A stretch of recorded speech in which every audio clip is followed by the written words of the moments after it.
PCOD जो महिलाओं की बीमारी होती है, इसका फुल फॉर्म क्या होता है? ये महिलाओं की बीमारी होती है, पॉलीसिस्टिक ओवरी डिसऑर्डर। तो पीसीओडी आजकल के जो आधुनिक समाज है, इसमें बहुत कॉमन प्रॉब्लम हो गई है। ये यंगस्टर्स को ज्यादा है आजकल। पीसीओडी होने के कारण क्या हैं? जो एंजाइटी है, डिप्रेशन है, ये भी इसका एक मेन रीजन है इस प्रॉब्लम को होने का। इसका एलोपैथी में तो इतनी ज्यादा स्ट्रॉन्ग दवाइयां देते हैं, तो उससे और साइड इफेक्ट हो जाते हैं। मैक्सिमम ये प्रॉब्लम हो रही है, जो बच्चियां रात को जग के पढ़ती हैं, इससे हमारा हार्मोनल इम्बैलेंस हो जाता है। तो मैक्सिमम प्रॉब्लम इसी चीज से हो रही है। नमस्कार, D5 चैनल हिंदी देख रहे दर्शकों का मैं वंदना स्वागत करती हूं। आज हमारे साथ में जुड़ी हुई हैं सुजाता आर्य जी। सुजाता आर्य जी, आपका बहुत बहुत स्वागत है हमारे इस प्रोग्राम में। नमस्कार जी। सुजाता आर्य जी, आप नेचुरोपैथ हैं और प्राकृतिक साइंस को बहुत ज्यादा मानती हैं, तो आप हमें सबसे पहले ये बताइए कि पीसीओडी जो महिलाओं की बीमारी होती है, इसका फुल फॉर्म क्या होता है? ये महिलाओं की बीमारी होती है, पॉलीसिस्टिक ओवरी डिसऑर्डर। ओवरीज के अंदर छोटे छोटे सिस्ट हो जाते हैं, जिसे हम पीसीओडी की प्रॉब्लम कहते हैं। तो इससे मेंस्ट्रुअल साइकिल हमारा डिस्टर्ब हो जाता है और हेयर ग्रोथ बॉडी पर ज्यादा आने लगती है, वेट बढ़ने लगता है। तो ये सारी चीजें इसमें होती हैं। तो पीसीओडी आजकल के जो आधुनिक समाज है, इसमें बहुत कॉमन प्रॉब्लम हो गई है। ये यंगस्टर्स को ज्यादा है आजकल। पीसीओडी होने के कारण क्या हैं? ये हमारा जो आजकल का खान पान है, और रेगुलर चीजें हम नहीं करते, ना तो योगा कर रहे हैं, ना एक्सरसाइज कर रहे हैं, रात को जग रहे हैं। जो बच्चियां हैं, रात रात भर जग कर पढ़ाई करती हैं और दिन में सोते हैं। इससे क्या होता है, हमारा हार्मोनल इम्बैलेंस हो जाता है, जिससे कि ये प्रॉब्लम होती है। और गलत खान पान, फास्ट फूड जितना खा रहे हैं हम आजकल, और तनाव, जो एंजाइटी है, डिप्रेशन है, ये भी इसका एक मेन रीजन है इस प्रॉब्लम को होने का। और मेन है कि आधुनिक जो हमारी है खान पान है, फास्ट फूड है, बर्गर, पिज्जा, ये चीजें जो हम खा रहे हैं, इससे हमारे अंदर टॉक्सिन्स बढ़ते चले जाते हैं, जिससे हमारी ओवरीज में, यूट्रस में गर्मी हो जाती है, जिससे कि जैसे मुंह में छाले होते हैं, इसी तरह से ये ओवरीज में छाले टाइप हो जाते हैं। तो यही प्रॉब्लम बहुत बढ़ती चली जाती है, जो कि बाद में इरेगुलर पीरियड्स में कन्वर्ट हो जाती है। इससे और भी कोई बीमारी होती है? इससे इनफर्टिलिटी की प्रॉब्लम मेन होती है, वेट बढ़ता चला जाता है। इनफर्टिलिटी के लिए तो ये मेन रीजन होता है कि अगर फर्टिलिटी हमें करनी है, तो पहले हमें कंसीव करना है, तो पहले हमें ओवरीज को इससे पीसीओडी से ठीक करना होगा। जब पीसीओडी ठीक होगा तभी हम कंसीव कर पाएंगे। और वेट रिडक्शन तो करना ही पड़ेगा अगर आपको कंसीव करना है और पीसीओडी ठीक करना है। तो फर्टिलिटी पे और क्या असर पड़ता है? मतलब जो गर्भ धारण करते हैं उन पे क्या असर पड़ता है? कंसीव होगा ही नहीं अगर पीसीओडी आपका, पॉलीसिस्टिक ओवरीज है अगर आपकी, तो फर्टिलिटी होगी ही नहीं। अगर आपको कंसीव करना है तो पहले आपको पीसीओडी ठीक करनी पड़ेगी। तो अगर हम पीसीओडी है तो उससे कंसीव होगा ही नहीं। बहुत ही कम केसेस होते हैं जिनमें कंसीव होता है, अदरवाइज कंसीव नहीं होता। क्या योगा और नेचुरोपैथी में इसका कोई इलाज है? बिल्कुल, इसका एलोपैथी में तो इतनी ज्यादा स्ट्रॉन्ग दवाइयां देते हैं, तो उससे और साइड इफेक्ट हो जाते हैं। तो योग और नेचुरोपैथी से इसका 100% रिजल्ट है। आज तक जितने भी लोग हमारे पास आए हैं, हमने 100% रिजल्ट दिया है। और ज्यादातर आजकल तो 10-12 साल की बच्चियों को पीसीओडी प्रॉब्लम हो रही है।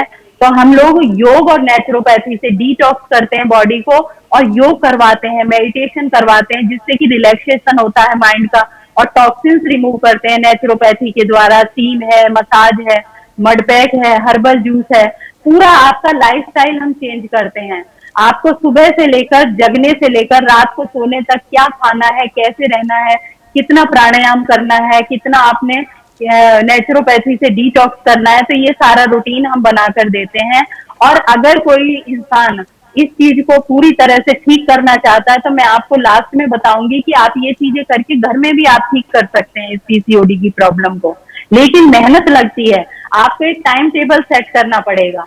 मैक्सिमम ये प्रॉब्लम हो रही है जो बच्चियां रात को जग के पढ़ती हैं, इससे हमारा हार्मोनल इम्बैलेंस हो जाता है। तो मैक्सिमम प्रॉब्लम इसी चीज से हो रही है। अगर पीसीओडी हो जाता है तो क्या करना चाहिए? पीसीओडी के लिए सबसे पहले तो हम बताते हैं कपालभाति प्राणायाम। कपालभाति प्राणायाम हमारे हार्मोन्स को कंट्रोल में करता है। तो अगर कोई जो बच्चियां, जो लेडीज इस प्रोग्राम को देख रही हैं, अगर वो साथ साथ करती हैं कपालभाति प्राणायाम, सभी जानते हैं, रामदेव जी भी कराते हैं, सांस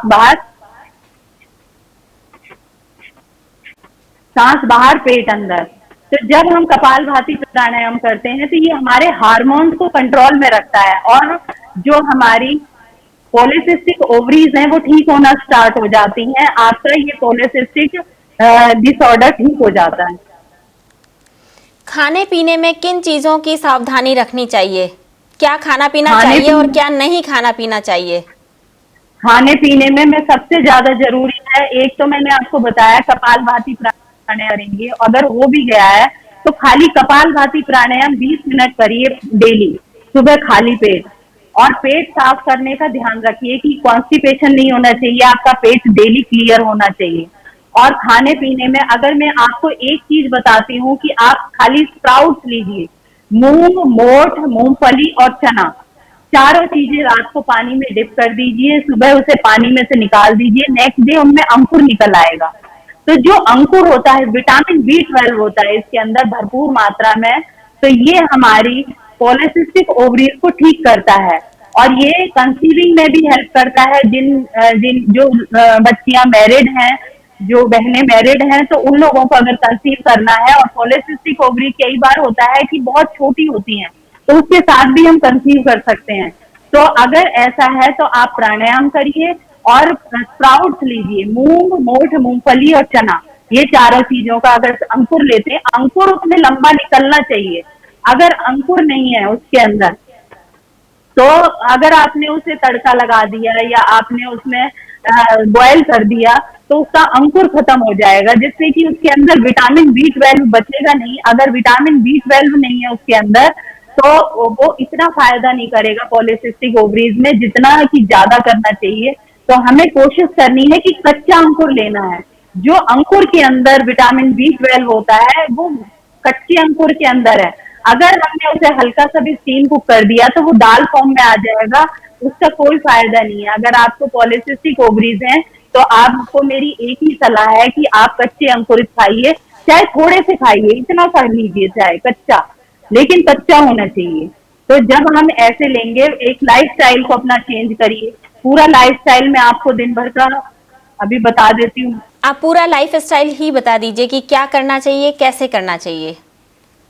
सबसे पहले मॉर्निंग में जल्दी उठना चाहिए, जिसे हम अर्ली मॉर्निंग उठना बोलते हैं, अमृत वेला बोलते हैं। उतना अगर जल्दी नहीं उठ सकते तो आप कम से कम 6 बजे तो उठ जाइए। हम लोग तो कहते हैं 4 बजे उठिए, 4 बजे अगर नहीं उठ सकते हैं तो 6 बजे भी अगर उठ के सबसे पहले आपका पानी पी करके फिर फ्रेश होने जाइए। फ्रेश अगर डेली आप हो रहे हैं तो आपका पॉलीसिस्टिक ओवरी धीरे धीरे ठीक होना स्टार्ट हो जाएंगी। तो सबसे पहले आपको पेट खराब होना शुरू हो जाता है। जब पेट खराब होता है तो गर्मी होती है, उससे ओवरीज में ये सिस्ट टाइप हो जाता है। तो हमें इसका सबसे पहले तो ये ध्यान रखना है कि हमारा पेट क्लियर हो गया। पेट क्लियर होने के बाद हमें प्राणायाम करना है, कम से कम 20 मिनट कपालभाति प्राणायाम और 10 मिनट अनुलोम विलोम प्राणायाम। तो ये आपने कर लिया, तो उसके बाद आप लाइट ब्रेकफास्ट करिए, जूस लीजिए, स्प्राउट्स लीजिए। तो ऐसी चीजें लेंगे तो उससे क्या है, हमारे जो अंदर ओवरीज मुंह के छाले की टाइप होती है, वो अंदर से गर्मी खत्म हो जाएगी, वो ठीक होना स्टार्ट हो जाएगा। जब वो ठीक हो जाए, मतलब मेल्ट होना स्टार्ट हो जाएगा, फिर आप लंच का टाइम आता है जैसे, तो लंच टाइम में आप रोटी, सब्जी, सलाद, दही, ये सारी चीजें ले सकते हैं। सलाद हमारे खाने में 80% होना चाहिए। तो जितना हम कच्चा खाएंगे, अगर हम रॉ फूड ज्यादा लेते हैं तो हमें हमारे अंदर ये प्रॉब्लम होगी ही नहीं। और अगर जिन लोगों को हो गई है वो लोग आज से ही शुरू कर दीजिए कपालभाति प्राणायाम करना, और कच्चा खाना 80% आप अपने खाने में कच्चे फ्रूट, सब्जियां, सलाद, ये चीजें शामिल करिए। 20% ही केवल हमें पका लेना है। उसमें आप सब्जी ले सकते हैं, चोकर वाले आटे की रोटी ले सकते हैं, थोड़ी सी दलिया या खिचड़ी ले सकते हैं। तो ऐसी चीजें केवल 20% आपने लेनी है। फिर 4 बजे स्नैक्स टाइम जब होता है, तो आजकल मैंगो बहुत अच्छा आ रहा है। मैंगो पॉलिसिस्टिक ओवरीज के लिए बहुत अच्छा होता है। लेडीज मैक्सिमम वेट गेन ना कर जाए, इसलिए मैंगोज को छोड़ देते हैं। तो इसमें आयरन भरपूर मात्रा में होता है। तो 4 बजे के करीब आप 1 गिलास दूध और आप 2 मैंगो ले लीजिए। डिनर टाइम हमने लाइट लेना है और 7 बजे तक आप डिनर कर लीजिए। अगर हमने 4 बजे स्नैक्स लिया है तो 7 बजे तक हमें डिनर कर लेना है, जिसमें कि आप घिया टमाटर का सूप ले सकते हैं, खाली टमाटर का सूप ले सकते हैं, कुछ दालों का सूप ले सकते हैं और सैलेड ले सकते हैं। या ज्यादा भूख है तो आप पपीता वगैरह, फ्रूट्स वगैरह भी ले सकते हैं। तो हमें कोशिश करनी है कि रॉ फूड ज्यादा लेना है, एक माइंड को रिलैक्स रखना है। हम लोग यही सोचते हैं कि माइंड की रिलैक्सेशन ये जरूरी कैसे है, लेकिन हमारे डाइजेशन के लिए बहुत जरूरी है। जब हमारा माइंड रिलैक्स होगा तभी हमारा डाइजेशन प्रॉपर होगा। तो जितना आप माइंड को रिलैक्स रखेंगे, आपके रेड ब्लड सेल बढ़ते चले जाएंगे, चेहरे पर चमक आ जाएगी, पॉलिसिस्टिक ओवरीज आपकी ठीक हो जाएंगी। कंसीव भी अगर करना चाहते हैं तो उसके लिए भी आप अपने टाइम टेबल को बदलिए। मैं तो लेडीज को ये कहना चाहती हूँ कि मेहनत करिए, अपने शरीर को 1 घंटा आपने देना ही देना है। अगर आपने 1 घंटा नहीं दिया तो आप कभी स्वस्थ नहीं रह सकते लाइफ में। तो ऐसे आलसी लोगों का तो हम लोग बोलते हैं कि ऐसे आलसी लोगों की दुनिया को जरूरत नहीं है। तो मेहनत करनी सीखनी है हमें। पॉलिसिस्टिक ओवरीज क्या किसी भी तरह की मेंटल और फिजिकल प्रॉब्लम को हम ठीक कर सकते हैं, बशर्ते आपके अंदर जुनून होना चाहिए, ठीक होने का सामर्थ्य होना चाहिए। तो आप लोग अगर ठीक होना चाहते हैं, योग और नेचुरोपैथी की शरण में आइए। योग और नेचुरोपैथी कंप्लीट साइंस है, और अगर आयुर्वेद को भी इसमें जोड़ देते हैं तो और भी अच्छा हो जाता है। आयुर्वेदिक चीजें भी, जैसे साथ साथ च्यवनप्राश ले लिया किसी दिन दूध के साथ, किसी दिन कोई और फ्रूट, एप्पल आ जाएगा आजकल। तो एप्पल भी अगर खाना है, हम लोग कितना आप एप्पल खाते हैं, आधा एप्पल खाएंगे मुश्किल से। तो हमें कोशिश करनी है कि एक बार में कम से कम 4 एप्पल खा लीजिए। तो हम लोग कच्चा जितना खाएंगे उतना आप यंग फील करते रहेंगे, आपके अंदर लिक्विड्स बने रहेंगे। जितना हम स्पाइसी और ये चीजें खाएंगे, हमारे लिक्विड्स कम होते चले जाएंगे और हमारे गर्मी हो जाएगी पेट में, और गर्मी का ही कारण ये पॉलिसिस्टिक ओवरीज बीमारी होती है। सुजाता जी, आप हमारे साथ जुड़ी, आपका बहुत बहुत धन्यवाद। धन्यवाद जी, बहुत बहुत नमस्कार। अगले एपिसोड में आपसे फिर मुलाकात होगी, तब तक के लिए नमस्कार।